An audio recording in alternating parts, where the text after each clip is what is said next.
আজ আমি বানাচ্ছি কচুর শাক বা কচুর ডাঁটি। তো কালো কচুটা আমি নিয়েছিলাম, তারপর প্রথমে ভালো করে ছাড়িয়ে নিয়েছি, তারপর ছোট ছোট করে কেটে 2-3 বার জল দিয়ে ধুয়ে নিয়েছি, তারপর কড়াইয়ের মধ্যে জল দিয়ে ওটা সেদ্ধ হতে দিয়েছি, তারপর ভালো করে জলটা ঝরিয়ে নিয়েছি।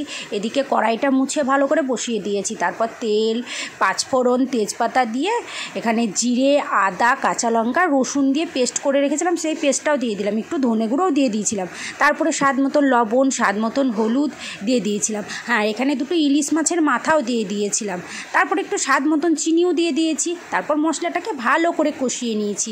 কষিয়ে নেওয়ার পর যে জল ঝরা যে আমার ডাঁটিগুলো ছিল সেগুলোকেও দিয়ে দিয়েছি, সেগুলো দিয়ে ভালো করে নাড়াচাড়া করে নিয়েছি, একটু ঢেকেও রান্না করে নিয়েছি।